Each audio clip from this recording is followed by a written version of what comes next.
Halo, selamat pagi pemirsa. Apa kabar Anda pagi hari ini? Senang sekali saya Elvolia kembali menjumpai Anda dalam berita Kaltim hari ini.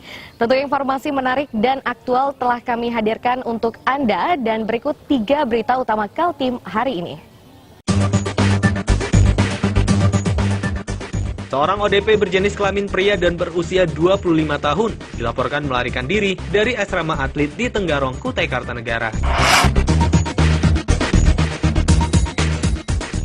Setelah diisolasi selama 19 hari, seorang pasien COVID-19 di Balikpapan berhasil disembuhkan dan kini pulang ke rumahnya. Masyarakat Dayak Kampung Ombau Asa Kabupaten Kutai Barat punya cara sendiri untuk melawan COVID-19 dengan ritual adat. Konon ritual yang memiliki banyak pantangan itu sudah pernah dilakukan turun-temurun.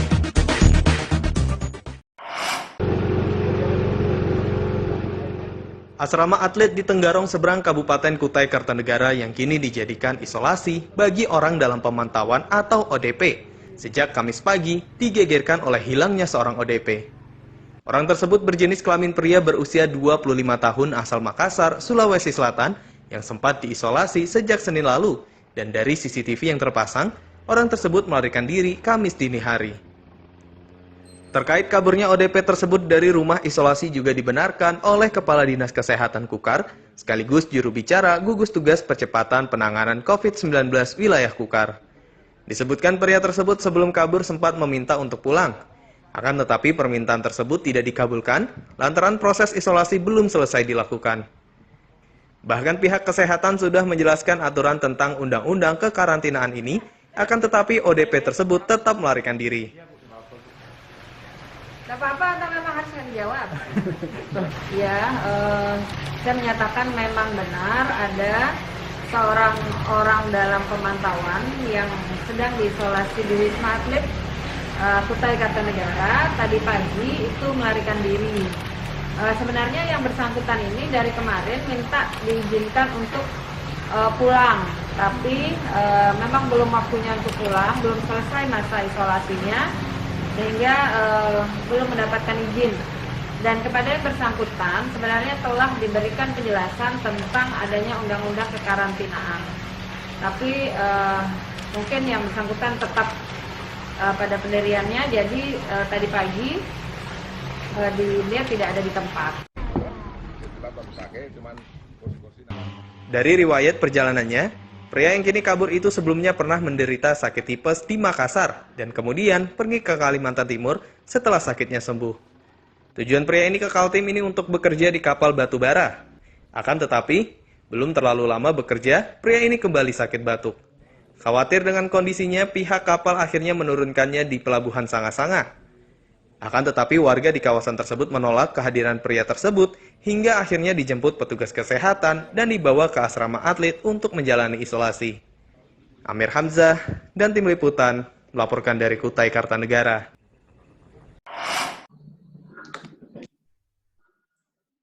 Juru bicara gugus tugas percepatan penanganan COVID-19 di Kalimantan Timur, Kamis sore menyebut terjadi peningkatan cukup signifikan terkait penyebaran virus corona di Kalimantan Timur. Diduga di antara sebab tersebut akibat masyarakat belum sepenuhnya mentaati anjuran pemerintah, sehingga penyebaran masih terus berlangsung. Secara umum jumlah ODP di Kalimantan Timur pada Kamis sore bertambah 100 orang dengan total 5.110 orang. Dari jumlah itu 2.913 sudah selesai pemantauan dan 2.197 masih dalam proses pemantauan. Sedangkan untuk PDP bertambah 5 orang, 3 diantaranya berasal dari Samarinda dan 2 lainnya berasal dari Kutai Timur. Dari 3 PDP asal Samarinda seluruhnya berjenis kelamin laki-laki dan pelaku perjalanan dari Goa. Sedangkan 2 kasus dari Kutai Timur 1 orang merupakan anak perempuan berusia 8 tahun yang diduga kontak erat dari KTM2, sedangkan 1 PDP lainnya yakni perempuan berusia 17 tahun memiliki riwayat perjalanan dari Yogyakarta. Ya, 3 kasus ini merupakan laki-laki ya, berusia 22 tahun, 50 tahun, dan juga 50 tahun. Ketiganya merupakan pelaku perjalanan dari 2, ya. Masing-masing dengan keluhan demam, batuk, sesak napas. Dan sekarang dirawat di Rumah Sakit Umum Abdul Wahab Sarani. Kemudian yang kedua, penambahan 2 kasus ada di Kutai Timur. 1 kasus merupakan perempuan 8 tahun yang merupakan kontak erat dari KTM 2 yang memiliki keluhan batuk, ya, dan juga ada gambaran bronkopneumonia. Pasien melakukan isolasi mandiri di rumah. Dan 1 kasus lagi adalah perempuan 17 tahun, merupakan pelaku perjalanan dari Yogyakarta, memiliki juga keluhan demam, batuk, pilek, dan sakit tenggorokan. Melihat kondisi yang terjadi ini, Dinas Kesehatan Kalimantan Timur meminta masyarakat untuk lebih mentaati anjuran pemerintah, mengenakan masker saat beraktivitas di luar rumah, dan menjaga kebersihan diri agar penyebaran virus corona bisa ditekan hingga puncaknya dihentikan. Amir Hamzah melaporkan dari Samarinda. Sejumlah petugas dari Kantor Kesehatan Pelabuhan atau KKP Samarinda langsung memeriksa kondisi kapal penumpang KM Prince Soya yang sudah bersandar di Pelabuhan Samarinda Kamis siang. Pemeriksaan ini untuk memastikan kapal tersebut tidak lagi mengangkut penumpang seperti keinginan pemerintah Kota Samarinda. Dari pemeriksaan tersebut, petugas KKP Samarinda memastikan tidak menemukan penumpang di atas kapal, kecuali anak buah kapal yang seluruhnya dinyatakan sehat tanpa gejala. Selain itu, petugas hanya mendapati bahan pokok dan sayur mayur yang diangkut dari Sulawesi Selatan. Pemeriksaan tersebut dilakukan petugas di tengah aktivitas bongkar muat kebutuhan pokok yang diangkut kapal tersebut. Itu kru kapal aja penumpang nggak ada. Totalnya ada? Totalnya ada 29. Karena itu aplikasi semua, karena yang 4 itu sudah isi karena. Terus yang setidaknya kita sudah periksa kesehatannya, kemudian kita periksa suhunya, dan sudah ada yang terindikasi. Artinya seluruh ABK boleh keluar, Pak? Seluruh ABK sudah kita periksa kesehatannya dan tidak ada indikasi sakit. Kemudian semua ABK kita kasih alat kartu waspadaan. Jadi kalau dia merasa ada gejala batuk, bila dia memeriksakan ke layanan kesehatan untuk membawa. Sementara itu, akibat tidak diizinkan mengangkut penumpang, pemilik kapal pelayaran mengaku merugi hingga ratusan juta rupiah. Melihat kondisi ini, pemilik kapal akan menghentikan pelayaran hingga batas waktu yang tidak ditentukan. Pak, dipaksakan supaya jangan bawa penumpang. Kalau tidak bawa penumpang, tidak apa-apa kan. Yang penting jangan dia bawa kita kan. Tapi kalau bawa logistik aja tetap dilanjutkan, Pak. Kan dilarang bawa penumpang. Pokoknya selesai pokoknya kita taruh di lagi. Ini terakhir sudah berarti, Pak? Semuanya terakhir, ini juga terakhir. Yang berangkat kemarin terakhir juga. Mohon maaf, Pak, selama tidak membawa penumpang, bawa logistik ini kerugiannya berapa besar nih, Pak? Kira-kira ya 150 juta lah. Kerugiannya itu, Pak? Iya, Pak. Dari jalan PP. Terkait rencana penghentian aktivitas pelayaran dari Sulawesi ke Samarinda ini, diduga akan berdampak pada ketersediaan kebutuhan pokok di Samarinda. Pasalnya kebutuhan bahan pokok di Samarinda sebagian masih bergantung pasokan dari Sulawesi. Amir Hamzah dan tim liputan melaporkan dari Samarinda.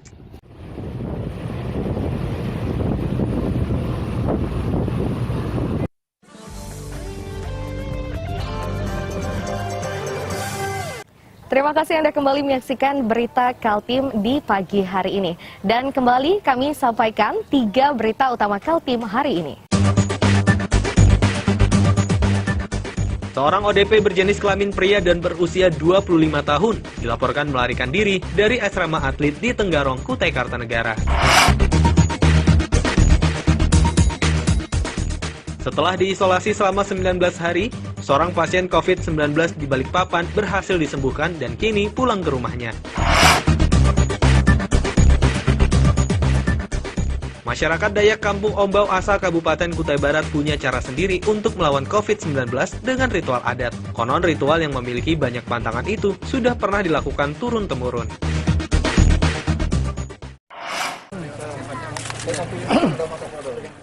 Ditemani Kapolresta, Komandan Kodim, dan 2 orang anaknya, Wahib yang sebelumnya sempat menjalani perawatan selama 19 hari akibat positif corona itu, Kamis pagi menceritakan kisahnya selama 19 hari menjalani proses isolasi di Rumah Sakit Kanujoso, Jatiwibowo, Balikpapan. Wahib mengaku awalnya sempat tertekan oleh kondisi yang dialami. Namun, kemudian dia mencoba bangkit, termasuk melarang istri dan keluarganya untuk melihat, membaca, dan mendengar kasus-kasus yang menimpa pasien COVID-19. Kesadaran masyarakat membantu. Jadi memang ini adalah saya merasakan sendiri bahwa di dalam ruang isolasi itu tekanan mentalnya sangat luar biasa ya. Informasi dari luar segala macam, bahkan dari pihak keluarga. Maka saya melarang keluarga saya untuk membuka media dulu untuk semasa penyembuhan saya, karena informasi-informasi tentang kematian, informasi tentang banyaknya orang yang sakit kena virus ini, ya kan, dan informasi-informasi yang lain itu membuat akhirnya bisa menjadikan stres kita. Jadi saya sampaikan kepada istri saya, tolong fokus ke anak-anak aja, jangan sampai berpikir yang lain dulu.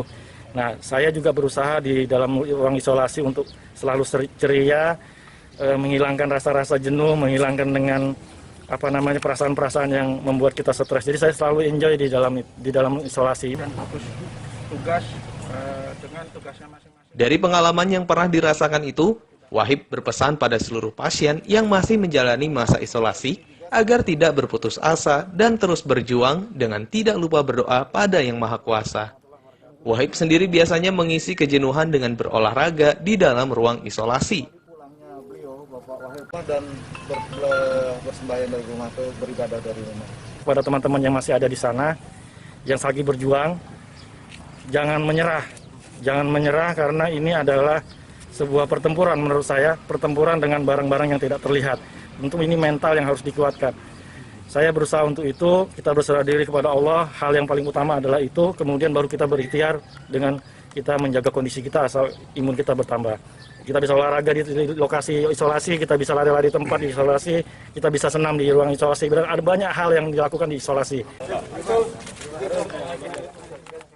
Berkat perjuangan yang dilakukan selama 19 hari itu, kini Wahib yang sebelumnya dinyatakan positif corona usai menjalani kegiatan di Bogor itu sudah bisa berkumpul bersama keluarga di rumahnya yang terletak di kawasan Sepinggan Pratama, Balikpapan Selatan.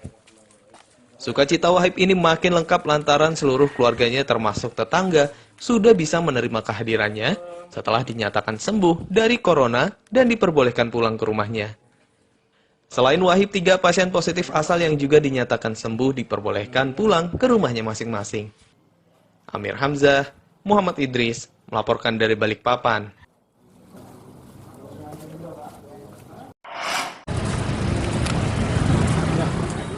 Aktivitas membagikan makanan dan minuman segar pada Kamis siang ini dilakukan oleh barisan wartawan yang tergabung di Ikatan Jurnalis Televisi Indonesia, Korda Balikpapan. Makanan dan minuman tersebut dibagikan pada petugas yang berjaga di ruas jalan yang ditutup akibat sebaran virus COVID-19. Makanan yang diberikan tersebut berupa roti disertai buah segar dan minuman bervitamin.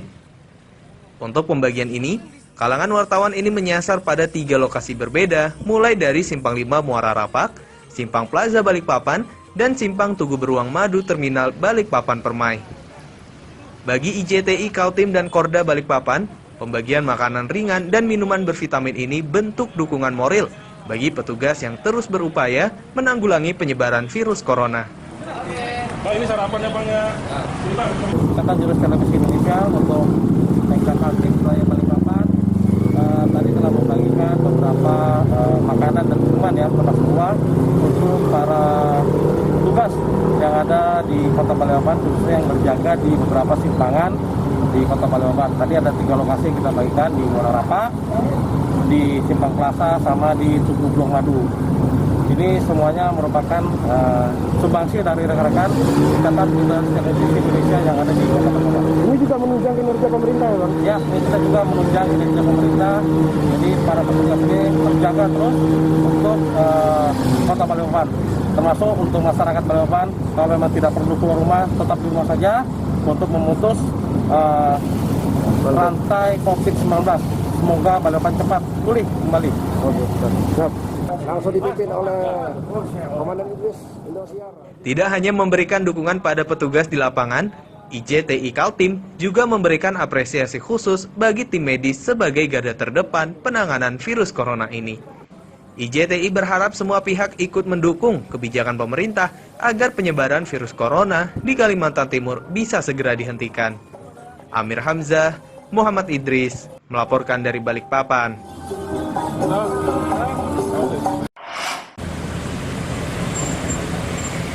Beginilah aktivitas petugas Dinas Perhubungan Samarinda saat membagikan masker pada angkutan kota yang melintas di Jalan Gajah Mada, tepatnya di kawasan Pasar Pagi, Samarinda Kota pada Kamis siang. Tidak sekedar membagikan masker, petugas pun tak henti-hentinya menghimbau pengemudi angkot agar mengingatkan pada penumpangnya untuk menjaga jarak. Petugas menyebut pembagian masker seperti ini tidak hanya diberikan pada angkutan kota, namun meluas pada semua angkutan umum. Hanya saja untuk wilayah Pasar Pagi ini jumlah masker yang dibagikan sebanyak 600 lembar. Di tengah aktivitas pembagian masker, petugas menemukan satu pengemudi angkot yang sudah menyiapkan pencuci tangan dan ditempatkan di pintu masuk angkot. Petugas berharap perilaku pengemudi ini diikuti oleh semua pengemudi di Samarinda agar wabah virus corona ini bisa segera dihentikan.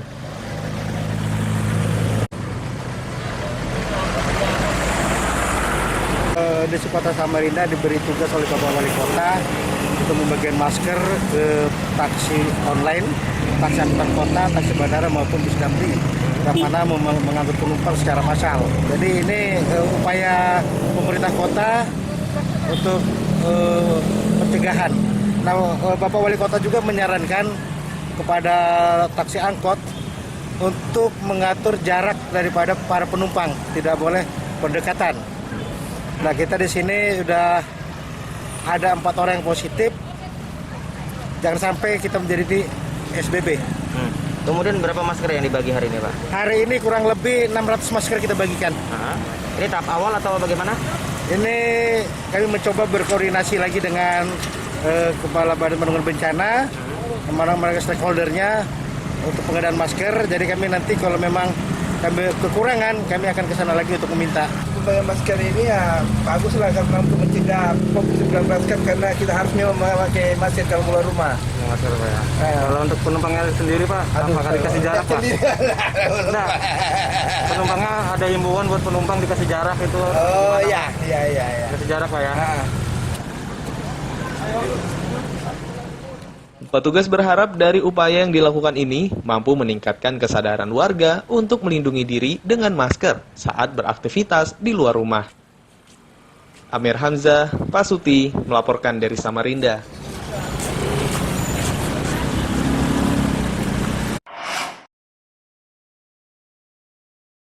Pemerintah Kabupaten Penajam Pasar Utara kini terus mempercepat gerak guna mencukupi kebutuhan sembako gratis yang akan dibagikan pada seluruh warga jelang penerapan pembatasan dan pengetatan aktivitas warga. Kebijakan pengetatan ini terapkan sebagai akibat kawasan yang kini sudah ditetapkan sebagai ibu kota negara itu ikut pula terdampak virus corona. Pemerintah kabupaten melalui asisten 2-nya menyebut sejumlah kendala masih ditemui oleh tim gugus tugas penanganan COVID untuk mendapatkan pasokan sembako yang dibutuhkan. Pasalnya, sebagian besar bahan pokok tersebut harus didatangkan dari luar daerah sehingga terlambat masuk ke wilayah Penajam. Meski begitu, pemerintah setempat memastikan kebutuhan bahan pokok gratis ini akan terus dipercepat pengadaannya agar penerapan kebijakan pengetatan dan pembatasan aktivitas guna menekan penyebaran virus corona bisa cepat dilaksanakan.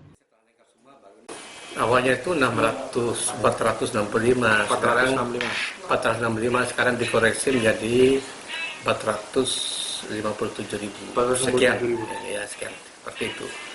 Dan barang-barang ini hanya beras saja sebagian besar di Penajam, yang lain kan barang-barang dari luar, makanya dulu Bapak sudah barang nyebrang lagi di Banjarmasin dalam perjalanan seperti Indomie itu ada beberapa perusahaan bergerak, seluruh juga sudah ada taman masa sebagainya. Jadi memang faktornya cukup banyak, variabelnya tidak langsung kita mau langsung jadi, karena kita ini daerah yang memang membutuhkan itu dan tidak semua barang ada di Penajam Pasir Utara. Jadi 1 kilo kayak gula pasir, dosmi, 1 dosmi, dari 2 dosmi, dari mana? Info ya. Ya, paket sembako tetap saja tidak berubah. Tidak berubah jumlahnya seperti yang sudah disampaikan. Sementara itu, sebagian sembako yang akan dibagikan itu sudah disimpan di kantor pemuda dan olahraga. Bahan pokok ini akan dibagikan secara bertahap, mulai dari Kecamatan Penajam dan terus berlanjut hingga 56.000 kepala keluarga tercukupi kebutuhannya.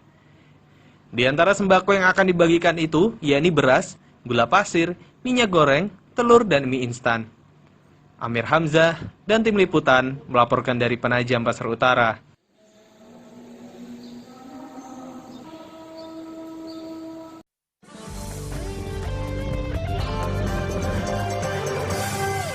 Terima kasih Anda kembali menyaksikan berita Kaltim di pagi hari ini. Dan kembali kami sampaikan 3 berita utama Kaltim hari ini.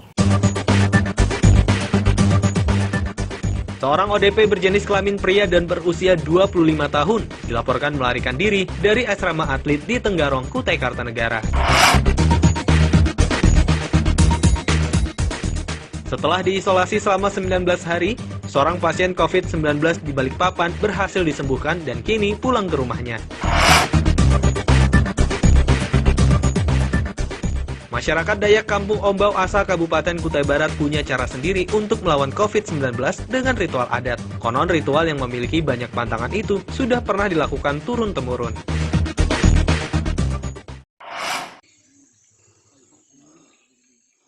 Bentangan tali dari rumput-rumputan dan tali plastik hingga menutup badan jalan ini merupakan bagian dari ritual adat yang dilakukan warga Kampung Ombau Asa, Kecamatan Barong Tongkok, Kabupaten Kutai Barat. Di sekeliling tali ini sudah tersedia sejumlah sesaji dan juga 2 patung yang dipercaya mampu menolak segala macam bala, termasuk virus yang kasat mata.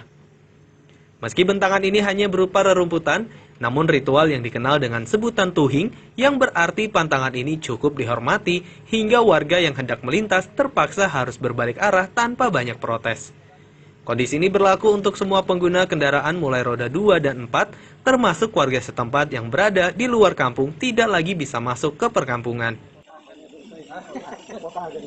Ya, menurut saya sih bagus saja ini, karena salah satu upaya untuk menangkal dalam situasi yang seperti ini. Jadi ya buat saya yang termasuk warga masyarakat adat juga yang mendukung dengan kegiatan yang seperti ini. Karena ini memang salah satu upaya yang dahulu kala pernah dilakukan juga waktu ada wabah yang seperti ini. Bapak ini tinggalnya di mana, Pak? Kalau saya sekarang justru tinggalnya di Intulingau, Pak. Oh, di Intulingau. Ini mau ke sini? Rencana tadi mau ke tempat keluarga di kampung di sini. Jadi karena ada begini gimana nih, Pak? Ya, mau tidak mau saya harus kembali dulu. Menurut warga, ritual semacam ini hanya dilakukan saat suasana genting dan ritual semacam itu terakhir kali digelar 30 tahun silam. Selama ritual berlangsung ada sejumlah pantangan yang harus diikuti oleh warga. Di antara pantangan tersebut, yakni dilarang memotong kayu hidup, dilarang memancing ikan, dan dilarang menyembelih segala macam hewan berdarah. Jika pantangan ini dilanggar, maka akan dijatuhi denda adat. Satu kampung, dalam kampung khususnya Ombau Asa, tidak boleh memotong kayu hidup, tidak boleh mencari ikan, memancing apa macam, ya seperti ikan yang hidup yang ada darah, potong ayam tidak boleh. Pada waktu ada tuhing atau pantangan seperti ini. Ada yang berkeliaran, apakah ada sanksinya, Pak? Kalau memang mereka melanggar, kita buat ada sanksinya. Sanksi adat, Pak, ya? Iya, sanksi adat. Itu berupa apa, Pak? Denda adat ya? Iya, denda adat. Ini kalau tidak ada wabah seperti ini tidak boleh dilaksanakan. Ya, kalau ada wabah seperti ini, kita sudah artinya dalam terdesak baru bisa kita buat acara seperti ini. Terakhir dilakukan kapan ini, Pak? Terakhir dilakukan? Sekitar 30 tahun yang lalu. Begitu tingginya penghormatan warga terhadap ritual adat, selama ritual berlangsung, suasana perkampungan Ombau Asa sepanjang Kamis sore lenggang dari aktivitas. Warga memilih melakukan karantina di rumahnya masing-masing hingga prosesi adat yang berlangsung 2 hari itu selesai dikerjakan. Amir Hamzah dan tim liputan melaporkan dari Kutai Barat.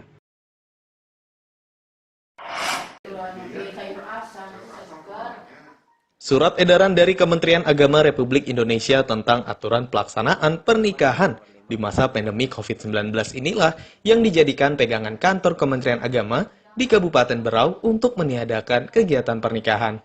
Akan tetapi kebijakan ini hanya bersifat sementara hingga situasi kembali normal. Meski sudah ada aturannya, namun bagi calon pengantin yang mendaftar sebelum tanggal 1 April, maka prosesi pernikahan masih bisa dilaksanakan. Namun prosesi akad nikahnya dilangsungkan di Balai Nikah Kantor Urusan Agama di masing-masing kecamatan dan hanya dihadiri maksimal 10 orang. Sementara bagi calon pengantin yang mendaftar di atas tanggal 1 April dan selanjutnya, maka diberlakukan peniadaan pernikahan.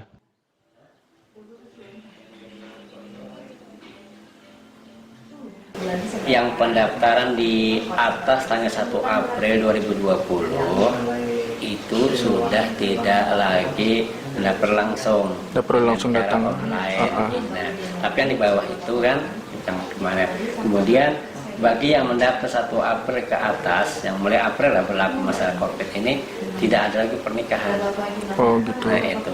Jadi diminta kepada masyarakat untuk menunda peristiwa pernikahan tersebut. Bagi yang di bawah tanggal 1 April, boleh laksanakan itu pun tempat dialihkan. Kalau misalnya rencana kemarin di rumah, ya kan, wajib di balai nikah. Kemudian diatur pula dengan jumlah peserta.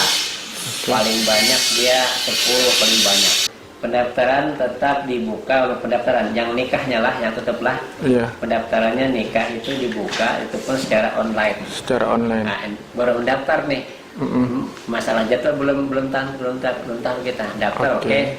Misalnya daftarnya saya daftar nikah, tapi kapan nikahnya itu nanti menunggu. Siap. Setelah kita dinyatakan boleh pelaksanaan pernikahan. Terkait batas waktu penundaan akad nikah ini masih menunggu surat edaran selanjutnya.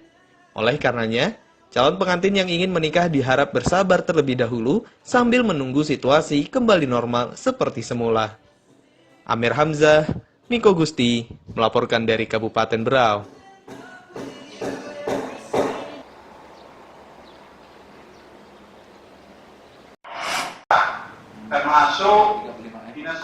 Menggunakan video konferensi, Bupati Berau bersama wakil dan jajarannya menggelar musyawarah perencanaan pembangunan atau Musrenbang yang membahas penyusunan rencana kerja pembangunan daerah atau RKPD tahun 2021. Kegiatan Musrenbang yang diikuti seluruh instansi terkait itu, Pemkab Berau merencanakan anggaran kerja tahun 2021 mencapai angka 2 triliun rupiah. Meski begitu, Bupati yakin anggaran ini akan terkoreksi melihat situasi ekonomi secara nasional saat ini. Di samping persoalan anggaran dan rencana kerja, Bupati juga mengingatkan seluruh jajarannya untuk secepatnya menyusun program dengan mengedepankan pemulihan ekonomi masyarakat. Hal itu perlu dilakukan mengingat kondisi ekonomi warga ikut terdampak akibat wabah virus corona yang masih terjadi hingga saat sekarang.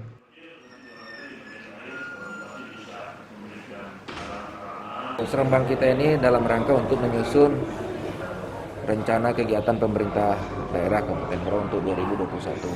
Ya, secara umum yang disampaikan dalam hal ini ada 2 hal. Yang pertama adalah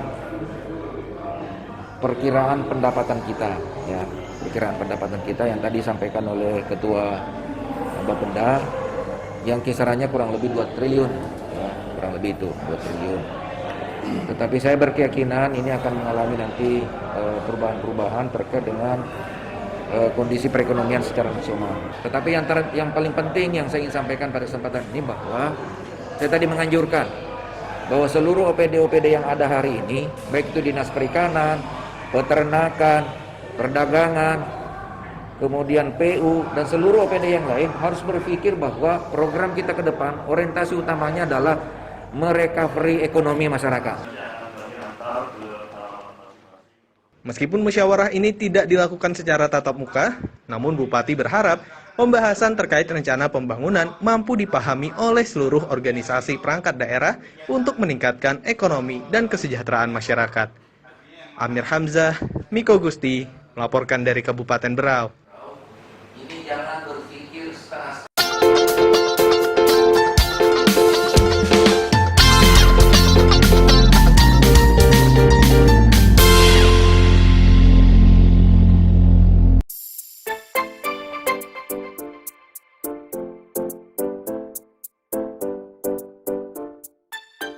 Pintu gerbang yang terpampang di kawasan Jalan Pangeran Bendahara Samarinda seberang ini seakan menjadi penanda jalan yang dilalui merupakan kawasan objek wisata Kampung Tenun. Penanda ini ditegaskan dengan tulisan di mulut salah satu gang menyebutkan Gang Pertenunan. Begitu memasuki kampung ini, maka akan ada pemandangan yang menarik. Hampir setiap rumah penduduk terdengar irama serupa, dan irama ini berasal dari suara kayu, namun terdengar berurutan, dan kadang tiba-tiba terhenti. Ya, itulah irama dari pembuatan tenun tradisional yang dilakukan sebagian besar kalangan wanita di kampung ini. Para wanita di kampung ini begitu lincah memainkan pemintal benang untuk dijadikan kain. Meski untuk menyelesaikan pekerjaan yang satu ini dibutuhkan waktu selama 2 pekan. Pekerjaan seperti ini sudah dilakukan menahun untuk menunjang ekonomi keluarga, sekaligus mempertahankan tradisi pembuatan kain tenun yang sudah berjalan turun-temurun. Dan inilah yang Indonesia punya.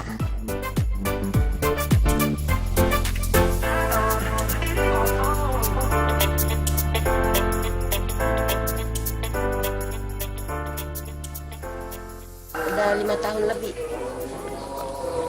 Untuk alatnya Bu, memakai alat tradisional apa modern? Tradisional. Kalau membuat kain tenunnya nih butuh kira-kira waktu berapa lama? Hampir setengah bulan kalau bahannya. Kalau bahannya tuh warnanya tuh pakai bahan apa Bu? Pewarna, misalnya corak hitam kapasan orang atau hijau.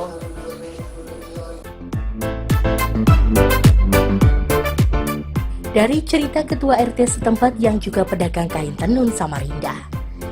Awal mula berdirinya Kampung Tenun Samarinda ini sejak kampung ini didirikan pada abad ke-18 silam.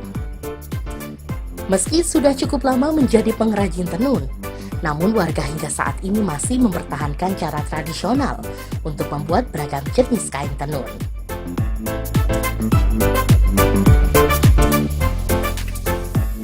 Kalau Kampung Tenun ini berdiri itu sejak kurang lebih abad ke-18 yang lalu, di mana Kampung Tenun ini adalah kampung pilihan kedua dari Lamongan dan Mangkona, yang konon dulu adalah seorang pendiri kota Samarinda.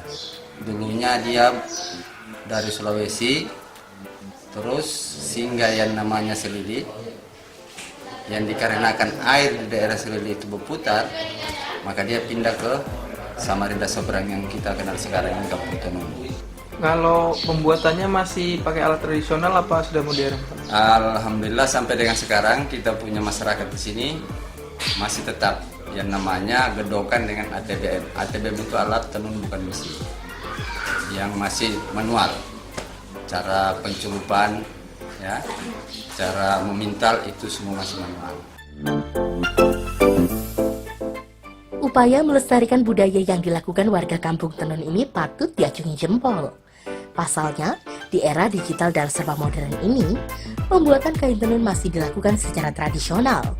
Bahkan, hasil tenunannya sudah merambah ke berbagai daerah hingga mancanegara.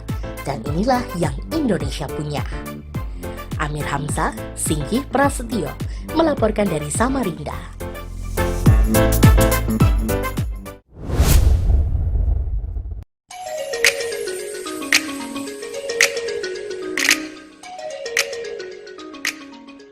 Botol-botol berukuran 30 mm berisi cairan warna merah dan hitam ini merupakan minuman yang dihasilkan dari buah mangrove buatan.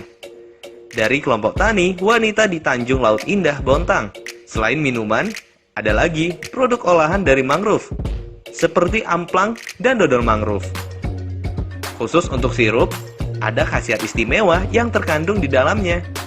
Pasalnya selain untuk penyebar, ternyata sirup mangrove ini mampu meningkatkan stamina dan kejantanan pria. Dan inilah yang Indonesia punya.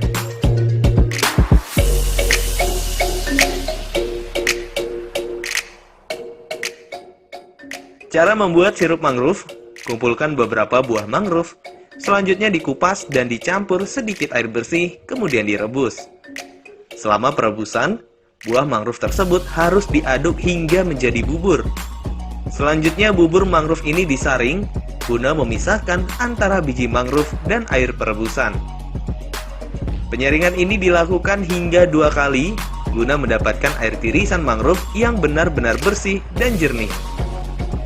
Terakhir, air saringan mangrove ini kembali direbus dengan dicampur gula secukupnya dan aduk hingga airnya menjadi merah.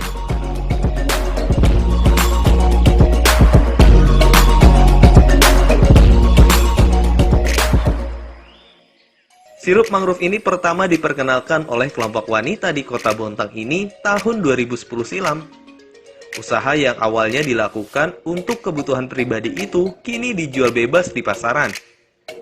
Pembelinya pun tidak hanya datang dari lokalan Kota Bontang, namun meluas hingga ke berbagai daerah hingga sejumlah negara. Dipastikan pula jika sirup mangrove ini tanpa bahan pengawet dan mampu bertahan selama 6 bulan.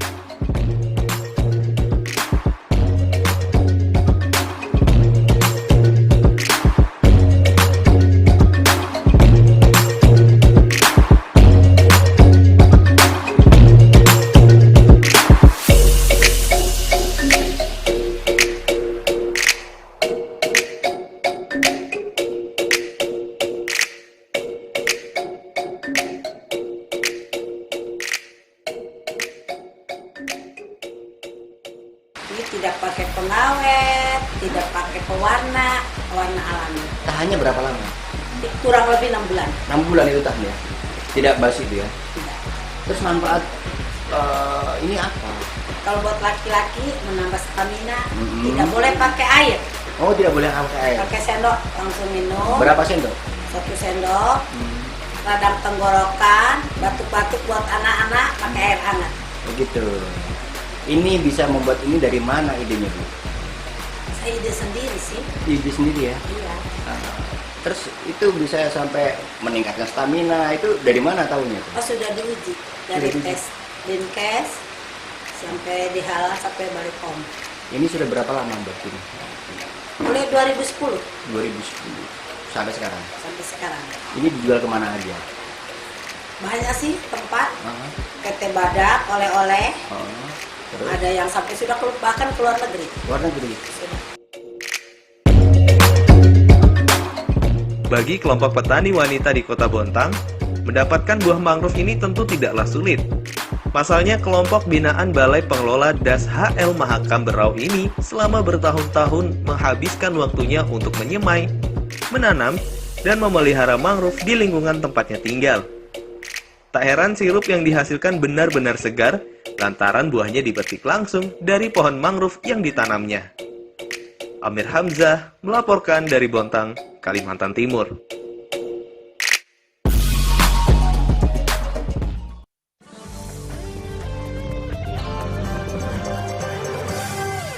Demikian perjumpaan kita dalam Berita Kaltim hari ini.